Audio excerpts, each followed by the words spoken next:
Приветствую вас, дорогие телезрители! С вами архивы памяти, вечные главы истории ингушского народа.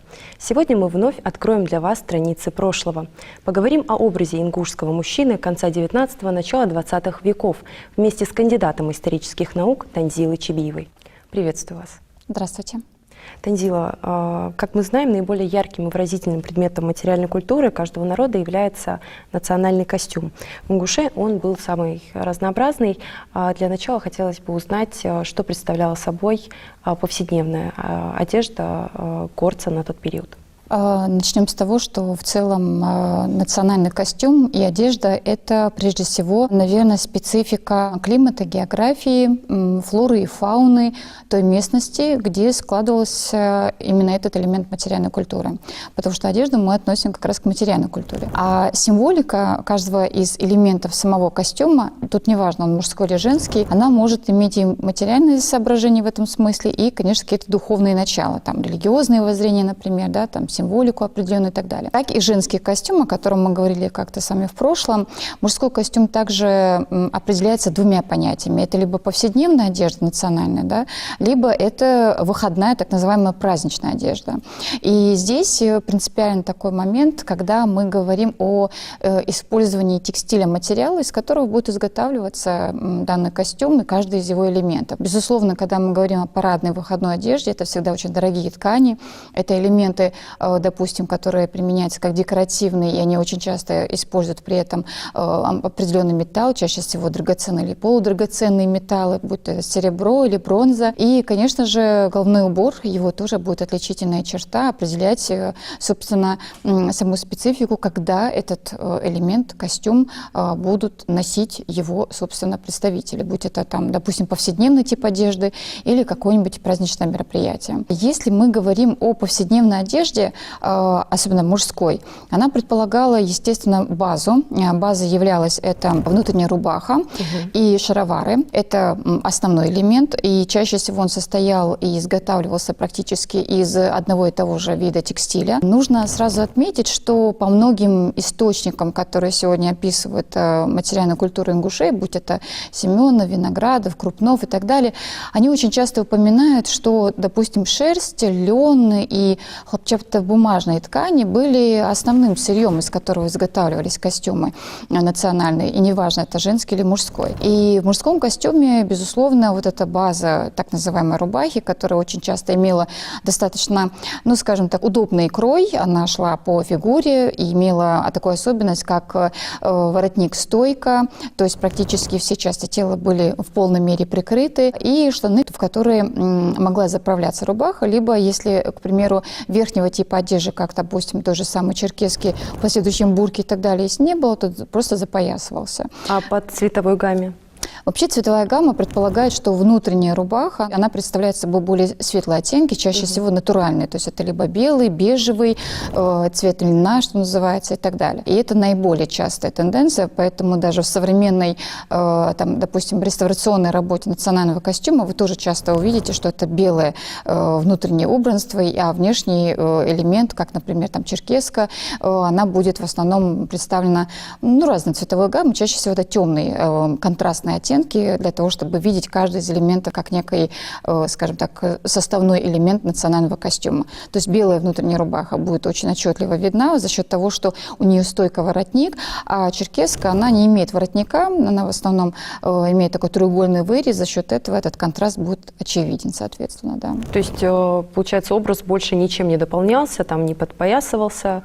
Нет, обязательно. Дело в том, что одна из ключевых особенностей, которая, собственно, перекочевала из средневековья позднего, затем, значит, в 19-20 века и постнастоящее время, это традиция, при которой мужчина всегда должен быть запоясан. Да? То есть имеется в виду, пояс – это основной элемент мужского костюма.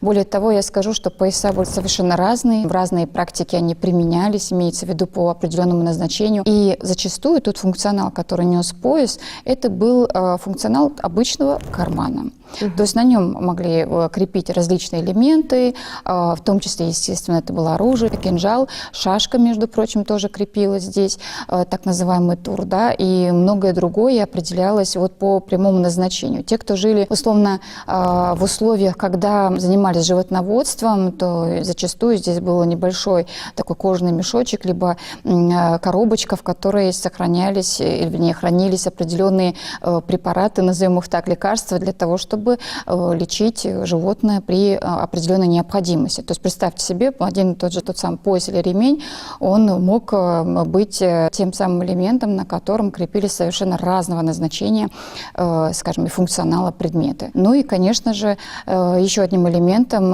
являлись это все-таки головные уборы, да, они имели отличительные особенности, и обувь, потому что в национальный костюм, как бы нам не казалось это странным, но обувь также является составной частью. Да. А если сравнивать повседневную обувь и парадную, вот чем она отличалась? Во-первых, изготовление и особенности, ну, скажем так, самой формы обуви – это раз. Два, в зависимости от того, где жил ингуш, в определенные периоды, мы помним с вами, либо это горная местность, это скалы, соответственно, это очень комфортные условия, при которых обувь должна быть гибкой, подстраивающейся под вот эти вот, собственно, рельефные особенности. Ну, а на плоскости обувь могла быть совершенно удобной, и при этом горной обуви, назовем это так, да, меньше уделялось декоративное внимание, она должна была быть очень удобной, она должна была быть практичной, водонепроникаемой, назовем это так, да, и при всем при этом она изготавливалась из сыромятной, соответственно, кожи.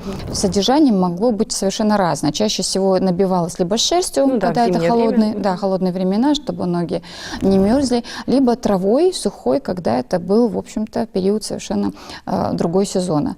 Ну, а на плоскости очень часто набивались какие-нибудь железные набивки для того, чтобы, соответственно, обувь служила гораздо дольше по своему времени и функционалу.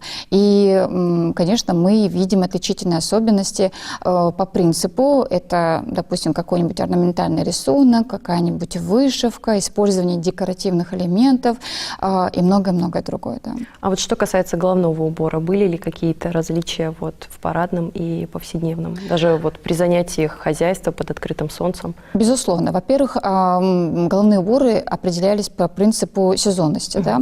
Вот есть такое замечательное понятие элтерки. Да? Говорят, сегодня многие говорят, что это очень дорогостоящее мероприятие, организовать себе покупку элтерки. Это каракулевая шапка, и она относилась к сезону зимнему, соответственно, потому что она была очень теплой и берегала голову, собственно, от перепадов температуры, особенно в низкие температуры. А что касается летнего сезона, то это была шапка, которая в народе называлась мангалки. Она была более, скажем так, из простой материи, чаще всего использовался тот же самый хлопчатобумажный материал, текстиль, и она была удобна с точки зрения того, что даже при высоких температурах голова не перегревалась. Ну а головной убор, он почему был обязательным? Потому что точно так же, как и ремень или пояс, мужчина считался, в общем-то, совершенно состоявшимся во внешнем обличии, если эти два элемента у него в обязательном порядке присутствовали в его обрамлении, скажем так. То есть это такая полноценная экипировка.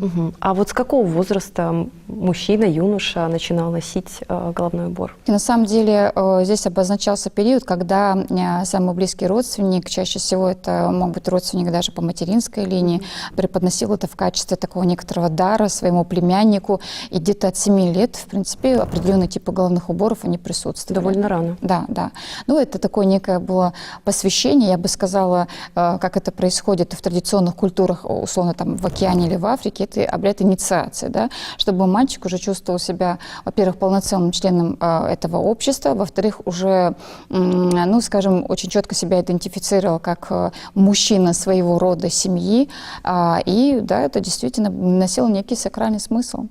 Поэтому, ну, о том, какую роль играют головные уборы в разных культурах, и при этом вне зависимости от гендера нам и так известно, потому что волосы считались такой сакральной частью, значит, физиологии человека и могли притягивать к себе отрицательную силу и энергию в период древних религиозных воззрений. Этому придавалось особое значение, поэтому волосы старались прикрывать. Вот, поэтому головной убор от культуры к культуре мы отмечаем, и мужской головной убор, особенно когда мы говорим об ингушах, он имел вот такую специфику.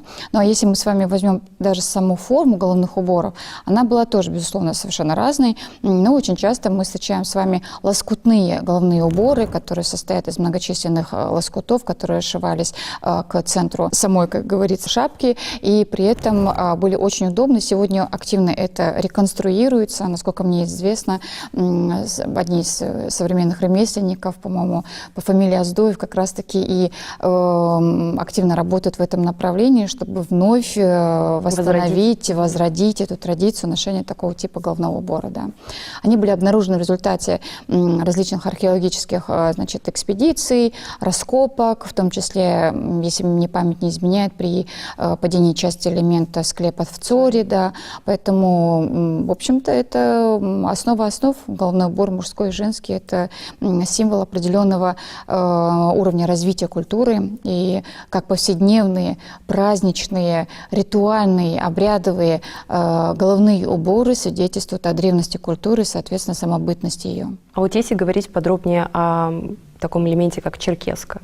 Черкеска является, в общем-то, достаточно распространенной традицией вообще в целом на Центральном Кавказе. И так получилось, что за последние годы в медийном пространстве очень много дискуссий относительно того, где она появилась, кто ее родоначальник этой моды и так далее, и так далее. Но я склоняюсь к такому мнению. Есть потрясающая научная школа в этнографии и этнологии, называется диффузионизм, когда элементы одной культуры кочуют и становятся составной частью другой культуры, да, то есть такое взаимопроникновение. Поскольку галгаи очень часто перемещались, интегрировались, имели близкие контакты с тушинами, хевсурами, северо-западным Кавказом, с народами северо-восточного Кавказа, безусловно, традиции некой моды, они кочевали так же, как это происходит в условиях современности. Просто сегодня мы пользуемся интернетом, чтобы понимать, что у нас модно является тенденцией. Тогда люди просто знакомились, контактировали, перемещались, вели какие-то общие торгово-рыночные отношения. Этого было достаточно. Во-вторых, черкеска, в народе ее называют чуркой, как известно. Это относится и к женской, кстати, традиции. Она предполагала, что, во-первых, состоит из... Даже не состоит, это такой цельный элемент верхнего одеяния, в том числе рубахи, которая имела замечательный крой, халатообразный. И здесь очень важно, что он крепился практически на одной пуговице, запоясывался на талии в обязательном порядке и, соответственно, имел длинные рукава, гораздо длиннее, чем внутренняя рубаха. Цветовая гамма могла варьироваться от темно-серого к коричневому и черному цвету, например. Иногда упоминали красное. Исходя из того, из какой ткани, текстиль изготавливался элемент черкески, можно было судить о том, какого она типа. Она праздничная или повседневная.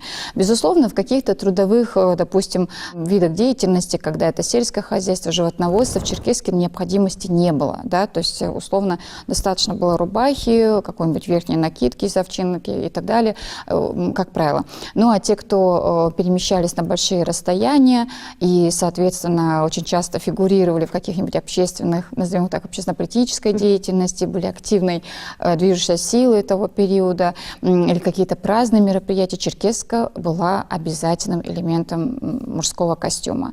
При этом в тот период, когда появляется огнестрельное оружие, и, соответственно, порох на Кавказе, этот элемент костюма приобретает еще дополнительные характеристики. Это газыри, которые по правую и по левую части, значит, груди размещаются в определенной такой, в общем-то, проекции. Достаточно асимметрично, чтобы это смотрелось изящно со стороны. А когда уже в поздний период в этом необходимости не было, это сохранилось как такая условно-декоративная традиция. Да, поэтому сегодня, когда реставрируют или реконструируют или популяризируют черкеску, этот элемент остается актуальным. В поздний период уже использовали, допустим, для сигар, условно, да, это даже было такое модное явление, тенденция. Ну а в раннем периоде использование этих элементов это использовали для газырей, то есть специального пороха в определенных таких, в общем-то, емкостях и обязательно с такой бронзовой либо серебряной накладкой, потому что Огурец хотел быть все еще потрясающе выглядящим внешне, значит, в полном амплуа. И основные элементы, конечно, даже когда носили какой-нибудь такой, в общем-то, практичный функционал, тем не менее, должны были выглядеть изящно и симпатично, да. Вот если говорить о трансформации этого образа, да, мужского, мы рассматривали период, получается, конец 19-го, начало 20-х веков, вот как изменяется образ в последующий период? И с чем это связано? Мгм.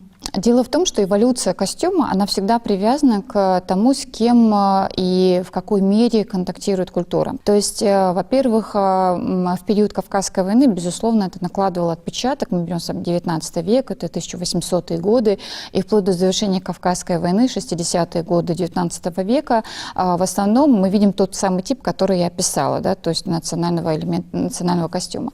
Если мы берем с вами поздний период, уже когда жизнь более-менее предполагала некую статичность, да, эволюция предполагает, что меняется тип обуви, например, да, поскольку торговые отношения с рядом расположенными культурами, они вновь активизируются, появляются новые ткани, более качественное сукно, соответственно, изготавливается каждый из элементов из более дорогостоящей материи. Упоминается, что очень большую активную деятельность вот на территории Центрального Кавказа для многих народов, которые здесь проживали, играли армяне, потому что они привозили сюда более-менее доступные ткани, поскольку все-таки население не обладало высокими материальными характеристиками, поэтому доступность предполагала, что именно вот с ними торговлю вести было достаточно комфортно. Поэтому армянские ткани становятся популярными, из них изготавливаются те или иные предметы национального костюма. Ну а потом, вследствие, соответственно, начала 20 века, влияние русского и русскоязычного населения на Кавказе в общем-то, легло в основу и стало популяризировать, ну, скажем, такой новый вид одежды. Опять-таки, удивительно, но мы всегда как-то склонны к мнению, что присутствие русских на Кавказе, ну, в общем-то, легло в основу трансформации местной культуры, в том числе материальной. Но какую сильную роль сыграли сами ингуши и народы Кавказа на национальный характер внешнего облика самих русских. Казаки, как известно, очень полюбили черкеску, стали ее носить, значит, изготавливали сапоги, в том числе по традиции сыромятной кожи. Ну, почему это происходит? Потому что климат, география местности Центрального Кавказа, она очень специфична. И никогда человек не будет использовать предметы, которые не адаптированы под эти условия. Это сегодня мы условно перемещаемся по асфальту, бетону, мрамору и так далее. Уже в этом необходимости нет. Но так же, как это было раньше, мы все-таки склонны к настоящей натуральной коже, да, натуральным тканям, как это, в общем-то, было и в прошлом. И поэтому, наверное, эта традиция сохранилась. А вот очень интересным моментом является это все-таки элементы, которые носят декоративный характер. То есть позднее уже ношение огнестрельного оружия, в этом необходимости не было. Тем более установление новой власти предполагало, что это может быть опасно, поскольку горцы могут что делать? Ну, в общем-то, быть оппозиционно настроены. Поэтому этот элемент пропадает. Но кинжал – это была обязательная традиция, и очень важно было, чтобы кинжал был очень красиво декорирован, оформлен, потому что если в повседневной черкеске, например, элементы декоративные были из примитивных металлов и материалов, то праздничная одежда черкесска предполагала, что это должно быть или бронза, или серебро. При этом очень красиво орнаментальными рисунками все это обрамляется, и даже по этим небольшим элементам могли определить, этот юноша или молодой человек, какой семье принадлежит. То есть семье с достатком, семье, допустим, которая имеет возможности приобретать нечто подобное, да, потому что если даже мы говорим о местном ремесленничестве, да, то есть изготовлении этих предметов где-нибудь на плоскости, тем не менее, также тяготели к тому, чтобы приобретать эти декоративные элементы, например, в Кизляре, да, поскольку доступность была, и мастера здесь в этом смысле, да, были очень преуспевающими. То есть вот именно текстиль, из чего изготавливали, и из чего были элементы, насколько большое количество их присутствовало, могло четко определить, костюм он праздничный, либо повседневный. А вот верхняя одежда, в любом случае в морозы, да, в холод, что-то они накидывали. Можете рассказать об этом? Верхняя одежда была потрясающая. На мой взгляд, вот все, что мы описываем, это, конечно, да, составная часть, это все-таки основное одеяние, но меня всегда поражало верхнее одеяние в период, когда климатические особенности были не очень комфортными. Это так называемая бурка. Бурка, она, как описывают ее многочисленные русские исследователи, на Кавказе была очень многофункциональна. Она одновременно спасала, значит, перемещающегося по очень неблагоприятным условиям на конях от снега, от высокой влажности, от сырости, от перепадов температур. Удивительно, но и в холодное время в ней было тепло, в жаркое время в ней было вполне комфортно. Ею могли застелить постель, что называется, во время вот этого перемещения в неудобных, значит, местах своего нахождения горцы, и прикрывались ею. Это могло быть одновременно и жилищем, что называется, внутри которого можно удачно спрятаться. То есть функционал был потрясающий. И сама форма тоже была невероятна. При этом кажется со стороны, что она неудобна. Она очень удобна была даже при перемещении, в общем-то, на лошадях, конях и так далее. И изготавливалась она из шерсти, соответственно, овцы. И это предполагало, что она очень будет еще и долгоносной. То есть, в принципе, достаточно было один раз приобрести бурку, и она свой функционал и свою, собственно, вот характеристику выполняла на протяжении длительного времени.